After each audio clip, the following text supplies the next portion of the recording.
My fiancée cheated with her ex just months before our wedding and thought I didn't know, so I silently disappeared and shattered her rose-colored fantasy. My fiancée's ex just needed closure. Then he texted her, "Last night was amazing.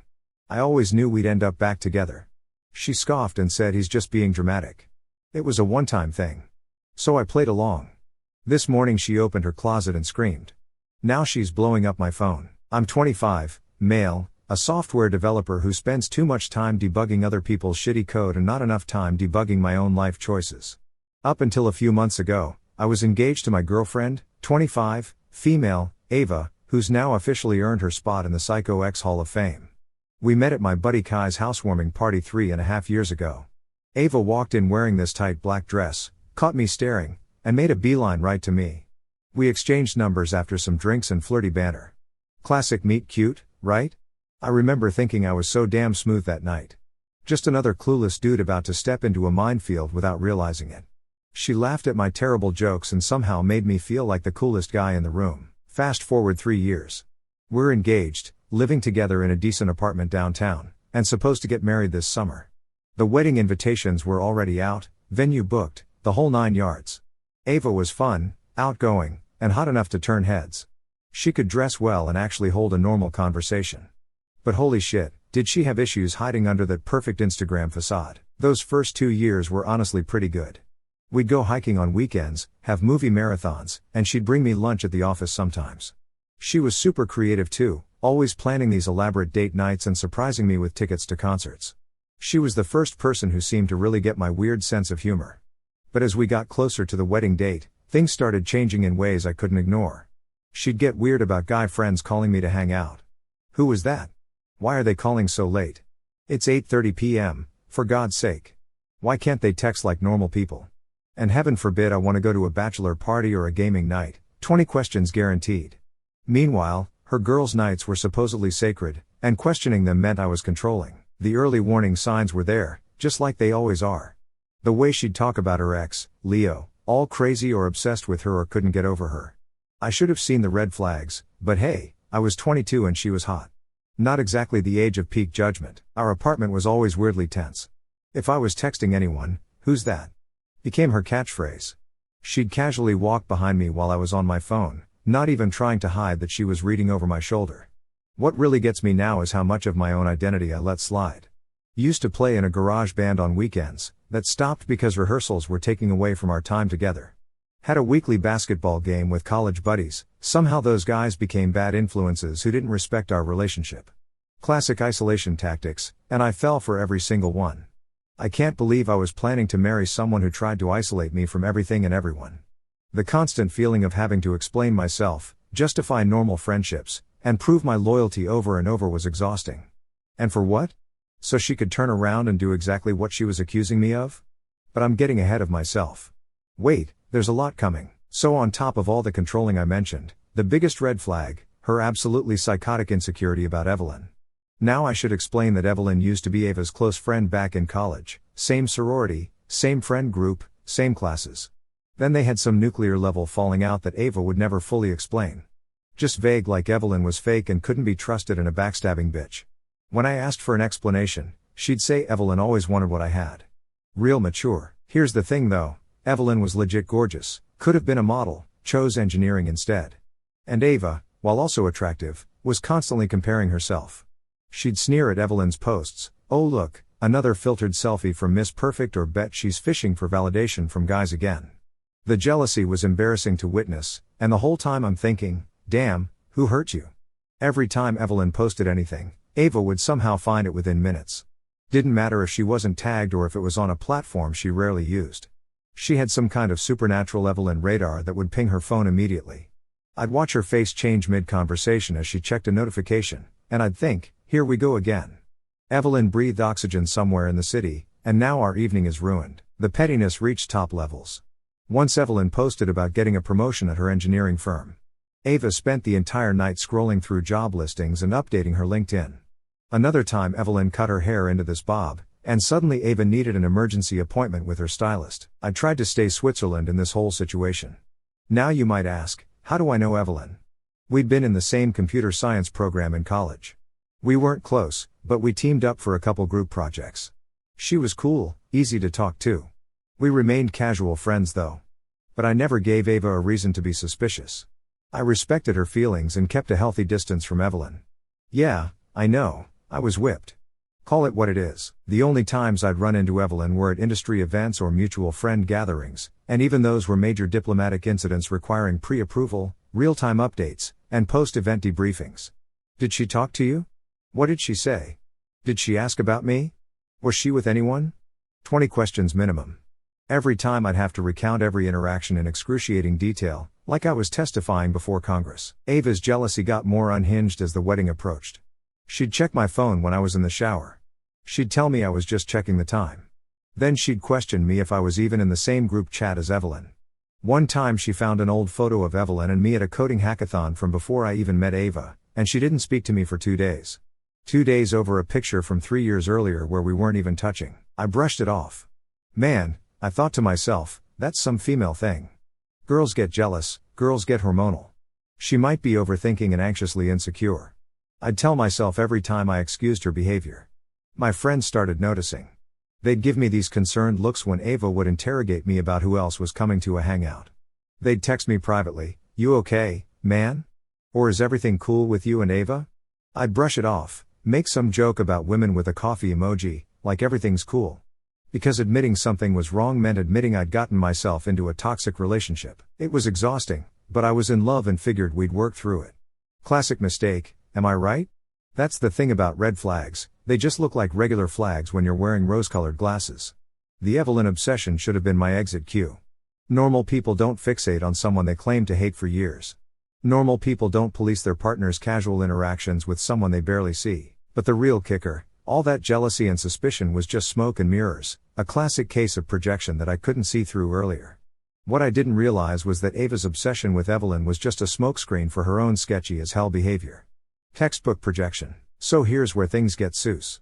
About 3 months before our wedding date, Ava started acting so freaking suspiciously weird. She pulled the team happy hour card at least 4 times that month. And every time it ended the same: late night return, perfect makeup, not a single photo with coworkers, always some excuse about forgot to post or left early. It was stacking up. These happy hours always seemed to fall on days when she'd put extra effort into her appearance, hair done just right, outfit carefully selected, makeup that would definitely last through an apocalypse. I noticed other sketchy patterns too. Her work friends, who she claimed to be out with, almost never appeared in her Instagram stories from these nights. And when I'd casually mention something about her work friend Jess saying something funny at happy hour, she'd get this deer in headlights look before quickly recovering with some vague "oh yeah, Jess was hilarious last night." Never any specifics, never any stories. And the phone thing, don't get me started. Suddenly it was always face down, password changed from our anniversary to something new. I'd catch her texting under the table during dinner or suddenly needing to use the bathroom when her phone buzzed. One time I walked in while she was showering, and she had her phone in a Ziploc bag on the shower caddy. A Ziploc bag? Who does that unless they're expecting a call they absolutely can't miss? And before you ask, yeah, she freaked out about me invading her privacy by entering the bathroom without knocking, the same bathroom she'd regularly barge into when I was using it. I'm not a jealous guy by nature or insecure, unlike some people in this relationship. But even I'm not dumb enough to miss these moves. Still, I kept telling myself I was paranoid, that this was Ava being Ava. The thing is, I trusted her despite all the BS with Evelyn, despite the controlling behavior. I genuinely believed she loved me. Every time those suspicious thoughts would creep in, I'd push them away. She's probably just stressed about the wedding. Maybe her coworkers are just bad at taking photos. I was the king of making excuses for her, the undisputed champion of ignoring the obvious. Then came the night that blew everything up. Ava had gone out with some girls that somehow needed her to wear her tightest dress and highest heels. Whatever. I was home destroying some kids in Call of Duty when her iPad lit up on the coffee table. The notification preview was short but nuclear. "Leo, last night was amazing. Can't wait to see you again." I knew we'd end up together again. My brain blue screened for a second. Leo. The Leo. Her ex-boyfriend from before we met. The supposedly toxic douchebag who she claimed was completely out of my life. The same guy she'd use as her go-to example of why she had trust issues. Freaking Leo. I just sat there staring at the notification, controller forgotten in my hands, game character getting absolutely wrecked on screen. That moment when everything clicks, all the late nights, the mysterious happy hours, the defensive behavior, It's like getting punched in the gut while simultaneously having an epiphany. I picked up the iPad. We knew each other's passcodes before, her idea, not mine, back when she was trying to prove she had nothing to hide. She changed the phone passcode but totally forgot the iPad still had the old one. So I opened the messages, half hoping there'd be some innocent explanation. Maybe they ran into each other. Maybe amazing referred to some random coincidence. Nope. What I found was weeks of texts between them. Detailed plans for meetups, sexting, explicit photos that I really wish I could unsee. But the real knife twist, the jokes about me. About how I had no clue. About how I was a safe choice and she was just settling with me because I was stable, while Leo was her real passion. I scrolled through message after message. There were even messages from just a few hours ago. Ava, I told Nate I'm at happy hour with the office. Meet at our usual spot in 20. Leo, already here with a drink waiting for you. Their usual spot. They had a fucking usual spot. I sat there staring at these messages like I was watching someone else's life fall apart. My hands were shaking. My future, everything I'd planned, the house we were saving for, the kids we talked about having, the goddamn wedding I'd been paying for, was imploding right in front of me. I just kept scrolling, unable to stop, like picking at a scab. Messages going back over 2 months. Plans they'd made, times they'd met up while I was at work or at the gym or hanging out with friends, thinking I was giving her space.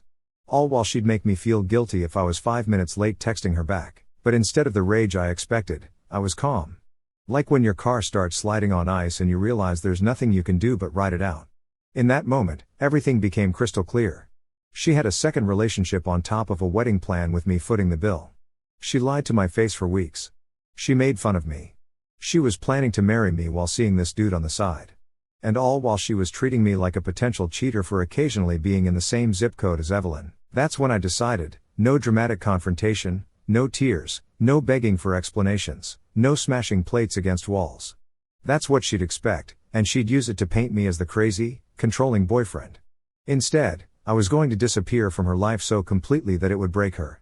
Because people like Ava need to learn there are consequences to their actions, and I was about to become those consequences. I put the iPad down and took a deep breath.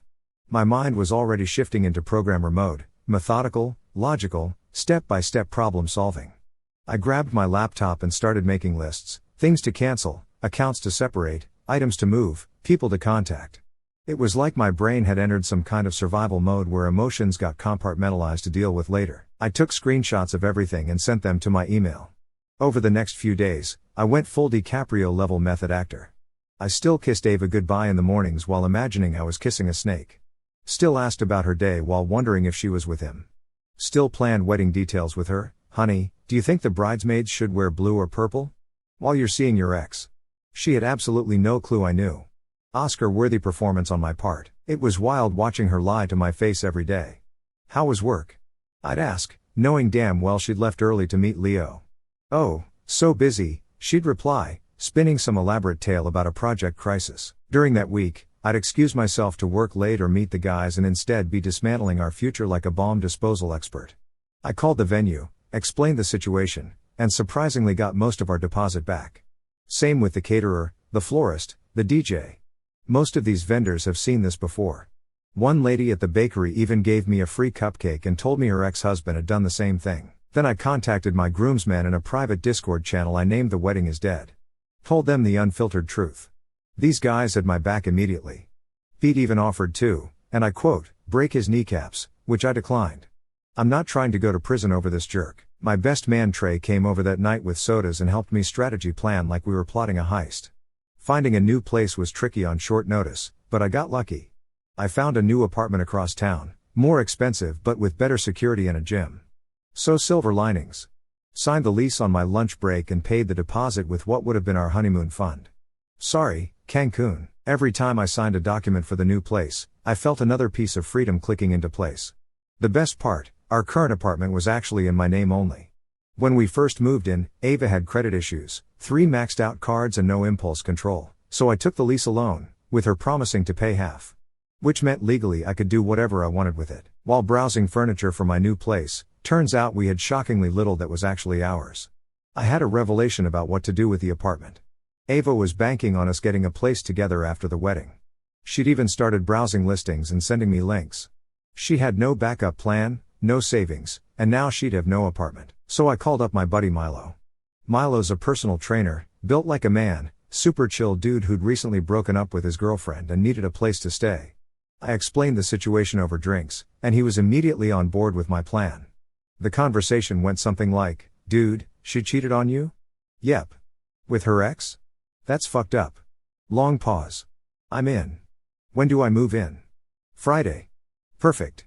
As simple as that. I spent the next few days quietly packing my essential items and moving them to my brother's garage. Nothing obvious, just enough that Ava wouldn't notice things missing. The day I chose for everything to go down was when Ava had plans to visit her parents for the weekend. She'd been planning this trip for weeks, some family birthday thing she couldn't miss. As soon as she left Friday morning with a disgusting "I'll miss you" baby text that made me want to vomit, I executed the final phase. I called in reinforcements, 5 friends with 2 pickup trucks. And we moved every single one of my possessions out in a single carefully orchestrated day. Hours of labor. I took only what was mine, documented everything with photos in case she tried to claim I took her stuff. But I made sure to leave some choice items behind. A framed printout of her texts with Leo on her pillow. Classy touch, if I do say so myself. The wedding invitation with "canceled due to cheating" stamped across it in big red letters. An empty ring box on the kitchen counter. I'd already sold the ring to a pawn shop. Got enough to upgrade my gaming PC, so thanks for that at least, Ava. And my personal favorite, a USB stick labeled "wedding video" that actually contained a 10-second clip of me giving a middle finger. Petty? Maybe. Worth it? Absolutely. Then I gave Milo the keys. He moved in immediately, transforming what had been our shared space into his bachelor pad within hours. Weight bench in the living room, protein powder all over the kitchen, workout schedule on the fridge where our wedding planning calendar used to be. Massive Live Laugh Lift poster where our engagement photos once hung. Then I blocked Ava on all social media, ordered enough Chinese food for 3 people, and enjoyed my first night of freedom in my new place. And then I waited. Like a hunter in a blind. I sat back and waited for the inevitable storm to find its target. Sunday evening came. I was relaxing in my new place, feet up on my new coffee table, no one bitching at me about using coasters, playing God of War at maximum volume, when my phone exploded with notifications. The Ava apocalypse had begun. "Ava, what the actual F is going on? There's some guy in our apartment. Ava, where is all your stuff? Ava, Nate, answer me right now." I watched the notifications pile up, sipping a LaCroix, I know, basic, and feeling strangely peaceful, like watching a hurricane from a safe distance. Part of me wanted to respond with "Sorry, new phone, who dis?" But I stayed strong in my silence. The notifications kept coming, each one more desperate than the last. It was like watching someone cycle through the stages of grief in real time, except with more caps lock. "Ava, I'm calling the police. Is this some kind of joke? Please tell me what's happening." Then suddenly, "Baby, please answer me, I'm freaking out." And I silenced my phone and went back to my game. But the satisfaction of watching her panic was honestly better than any boss fight. Then she started calling over and over. That woman hit redial more times than a telemarketer on commission. I declined each one, then finally blocked her number entirely. The silence was glorious. About an hour later, Milo called me. "Dude," he was trying not to laugh but failing miserably. "She's absolutely losing her shit. She came in screaming about how this is her apartment and who the F am I. I showed her the lease with just your name on it and the rental agreement you signed with me." Her face went through like 5 different emotions in 2 seconds. Then I swear to God, she literally fell to her knees in the living room like she was in some bad movie. I could hear the commotion in the background, Ava's distinctive wail cutting through what sounded like Milo's workout playlist. Part of me felt a tiny twinge of guilt, but it dissolved faster than an Alka-Seltzer when I remembered how she'd laughed with Leo about me being clueless. "Tell me more," I said, cracking open a second LaCroix. "This was better than Netflix." She kept saying there's been a mistake, that you guys are getting married. Then she saw the framed texts and just collapsed. Total meltdown mode. Started ugly crying, mascara everywhere. Then she saw the empty ring box and lost it all over again. Milo continued, clearly enjoying his role in this drama. "She keeps trying to call you. When she couldn't get through, she demanded I tell her where you are. I said I'd just rent the place." "What's she doing now?" I asked, secretly hoping she was still having a meltdown on his floor.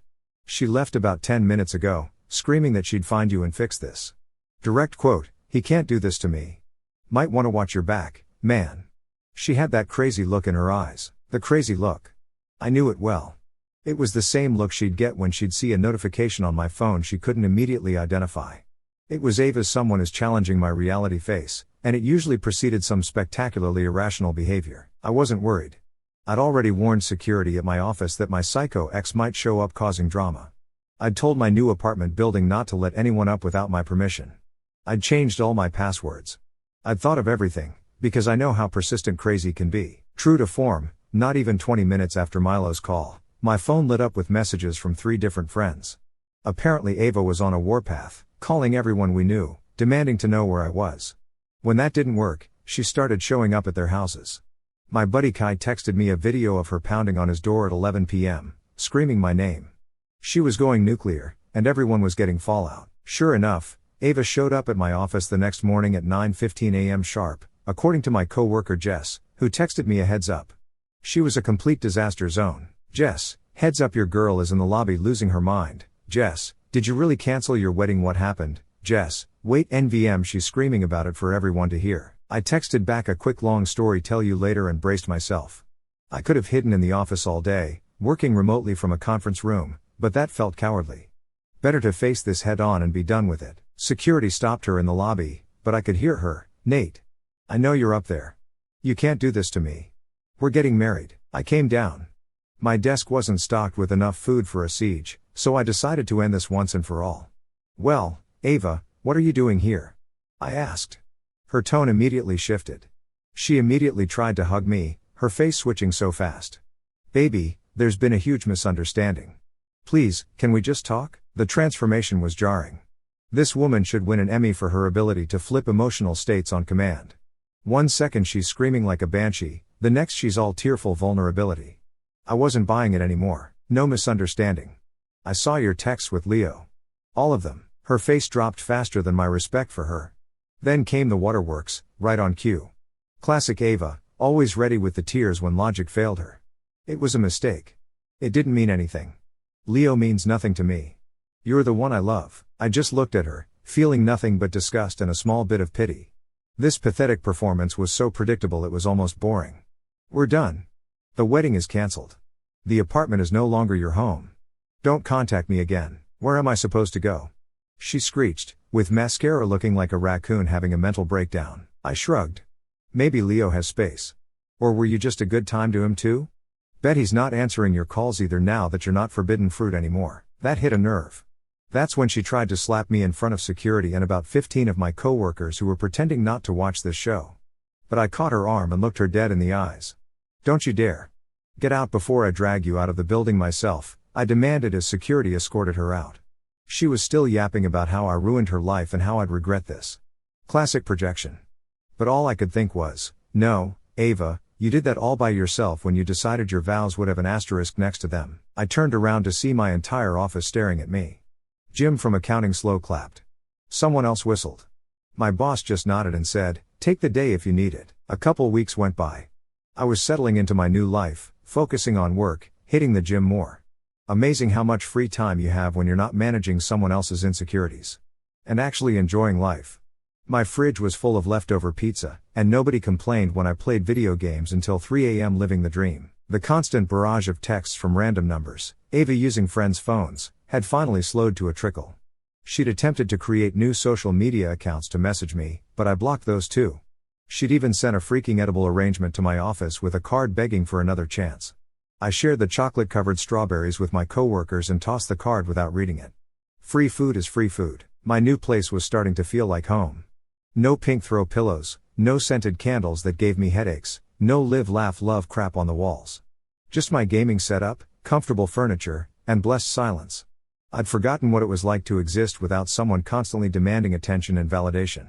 Turns out it's pretty sweet. The initial wave of questions from friends and family about the sudden breakup had mostly passed. Most people get bored with your drama after the first week. That's just human nature. I still got the occasional checking in text from mutual friends, which I appreciated. Ava had apparently told some people I was having a mental breakdown and had abandoned her for no reason. A few believed her, but most saw through it, especially after she got drunk at a party and started crying about how I took everything from her. But wait, it didn't end here. Things actually got more heated. Remember Evelyn, the hot chick Ava always hated? Yep, Evelyn happened. I got a text from Evelyn of all people, the source of so many fights, the woman whose name couldn't be mentioned without Ava having a conniption. Evelyn, hey, I heard about you and Ava. I'm really sorry. If you need someone to talk to, I'm around. I stared at that message. Part of me wondered if talking to Evelyn was crossing some unwritten line.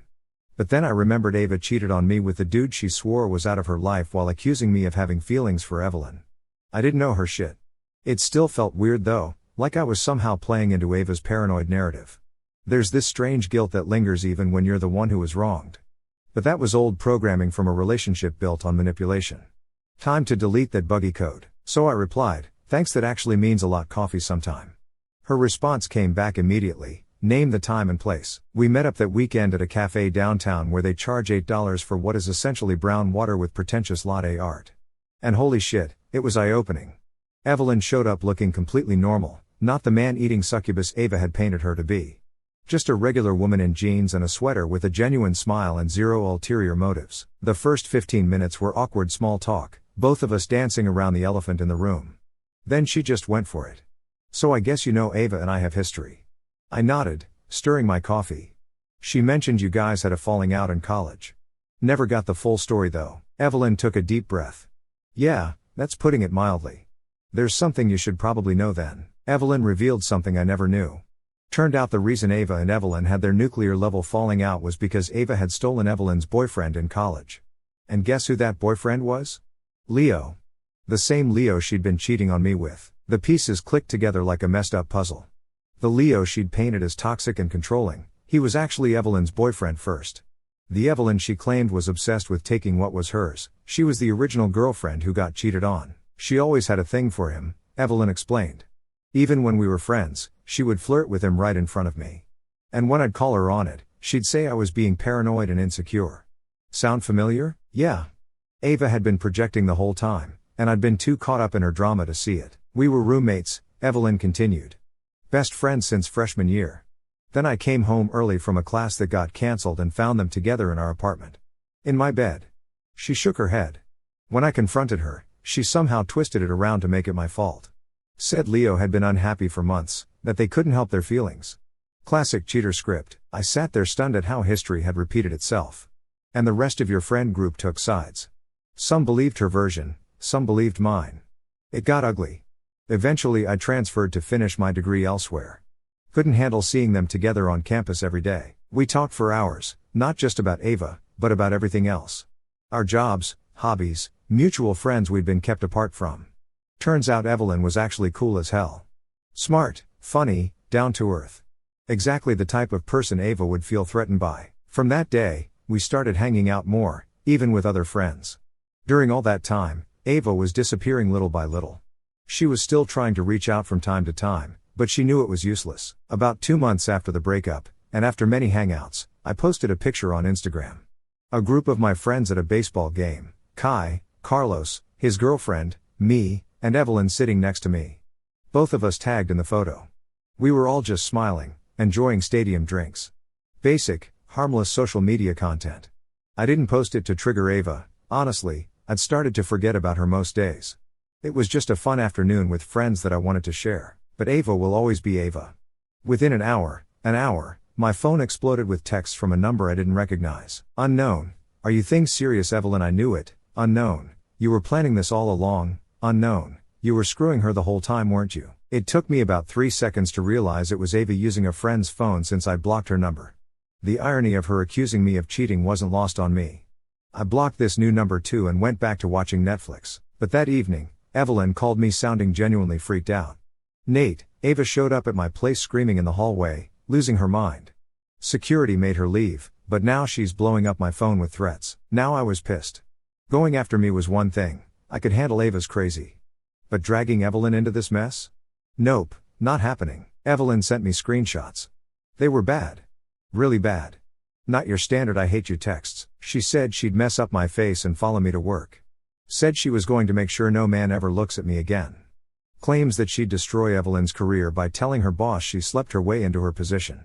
One particularly graphic one about finding her in a dark parking lot. Ava had gone full Fatal Attraction. Don't wait, call the cops. She crossed a line, so that's what we did. We filed a police report, got a temporary restraining order, the whole process. The cops were cool about it. They took copies of all the threatening texts and had us both write statements. I didn't think much would come of it, honestly. Restraining orders are just paper, but 2 days later, Evelyn called me in a panic. Police had called her. They'd caught Ava. Cops found her parked outside Evelyn's building, baseball bat on the seat, just waiting like a psycho. She was arrested for stalking and making criminal threats. They also found a notebook in her car, Evelyn's daily schedule, places she liked, times she was alone. Super stalker level. That sent chills down my spine. Her parents bailed her out because of course they did, they'd been enabling her whole life. But the damage was done. She lost her job, her friends. She took a plea deal, no jail time, but she got probation, community service, and mandatory therapy. The irony, if she just accepted the breakup and moved on, she'd be fine right now. Probably already with some other unsuspecting dude and playing the victim about her asshole ex who broke her heart. I didn't even have to do anything after the initial apartment swap. She handled the rest of her destruction all by herself. It was like watching someone set themselves on fire while trying to burn you. Meanwhile, Evelyn and I did grow closer through this whole ordeal. There's nothing like dealing with a mutual crazy ex to bond over. Not dating, just hanging out, sharing war stories, and laughing at how we dodged the same psycho in different years.